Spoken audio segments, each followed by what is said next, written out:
ಚಂಡಿಯ ಕಾರ್ಯಕ್ರಮದಲ್ಲಿ ನೀವು ಕೂಡ ಬಂದಿದ್ದೀರಾ. ಬಹಳ ವಿಜೃಂಭಣೆಯಿಂದ ಈ ಕಾರ್ಯಕ್ರಮನ ಆಚರಿಸ್ತಾ ಇದ್ದಾರೆ. ಸೊ ಇದ್ರ ಬಗ್ಗೆ ಏನ್ ಹೇಳಕ್ ಇಷ್ಟಪಡ್ತೀರಾ? ಓಂ ಶ್ರೀ ಸಾಯಿರಾಮ್. ಸಹಸ್ರ ಚಂಡಿಕಾ ಮಹಾಯಾಗ ಡಾಕ್ಟರ್ ಟಿ ವೇಣುಗೋಪಾಲ್ ಹಾಗೂ ಅವರ ಧರ್ಮ ಪತ್ನಿ ಶ್ರೀಮತಿ ಸೌಭಾಗ್ಯವತಿ ವೇಣುಗೋಪಾಲ್ ನ್ಯೂ ಬಾಲ್ಡ್ವಿನ್ ಸಮೂಹ ಸಂಸ್ಥೆಗಳ ವತಿಯಿಂದ ಜರುಗ್ತಾ ಇದೆ. ಈ ಸಹಸ್ರ ಚಂಡಿಕಾ ಮಹಾಯಾಗವನ್ನ ಹಿಂದೆ ಮೈಸೂರು ಮಹಾರಾಜರ ಕಾಲದಲ್ಲಿ ನಡೀತಾ ಇತ್ತು.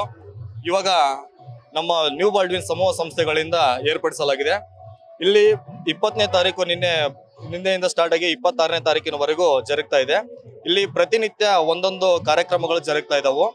ನಿನ್ನೆ ಒಂದು ಗಣೇಶ ಪೂಜೆಯಿಂದ ಸ್ಟಾರ್ಟ್ ಆಗಿ ಇವತ್ತು ಭಾನುವಾರ ದಿವಸ ಮಧ್ಯಾಹ್ನ 1 ಗಂಟೆಗೆ ಒಂದು ಯಾಗ ಆಗೋದ್ರ ಮುಖಾಂತರ ಮುಕ್ತಾಯಗೊಳ್ಳುತ್ತದೆ. ಇಲ್ಲಿ ಪ್ರತಿನಿತ್ಯ ಒಂದು ಕಾರ್ಯಕ್ರಮಗಳನ್ನ ನಡೀತಾ ಇದೆ. ನಿನ್ನೆ ತೇಜಸ್ವಿ ಸೂರ್ಯ ಅವರ ಧರ್ಮ ಪತ್ನಿ ಶ್ರೀಮತಿ ಶಿವಶಿವರಿಂದ ಕರ್ನಾಟಕ ಶಾಸ್ತ್ರೀಯ ಸಂಗೀತ ಕಾರ್ಯಕ್ರಮ ಇತ್ತು.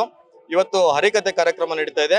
ಇಲ್ಲಿ ಎಲ್ಲಾ ಭಕ್ತಾದಿಗಳಿಗೂ ಮುಕ್ತ ಪ್ರವೇಶ ಇರೋದ್ರಿಂದ ಸುತ್ತಮುತ್ತಲಿನ ಜನಗಳೆಲ್ಲ ಬಂದು ಇದರ ಒಂದು ದೇವಿಯ ಕೃಪೆಗೆ ಪಾತ್ರರಾಗಬೇಕು. ಹಾಗೆ ಇಲ್ಲಿ ಎಲ್ಲಾ ಒಂದು ಭಕ್ತಾದಿಗಳಿಗೂ ಮುಕ್ತ ಪ್ರವೇಶ ಇರೋದ್ರಿಂದ ಕರ್ನಾಟಕದ ಮೂಲೆ ಮೂಲೆಯಿಂದನೂ ಜನಗಳು ಬಂದು ಇದರ ಒಂದು ಯಾಗದಲ್ಲಿ ಪಾಲ್ಗೊಳ್ತಾ ಇದ್ದಾರೆ. ಹಾಗೆ ಎಲ್ಲ ಒಂದು ಮಹಾಪ್ರಸಾದ ಒಂದು ವ್ಯವಸ್ಥೆಯನ್ನು ಕೂಡ ಮಾಡಲಾಗಿದೆ. ಎಲ್ಲರೂ ಬಂದು ದೇವಿ ಕೃಪೆಗೆ ಪಾತ್ರರಾಗಿ ಪ್ರಸಾದವನ್ನು ಸ್ವೀಕರಿಸಿ ಅಲ್ಲೂ ದೇವಿ ಕೃಪೆಗೆ ಪಾತ್ರರಾಗಬೇಕಂತ ಕೇಳ್ಕೊತಾರೆ.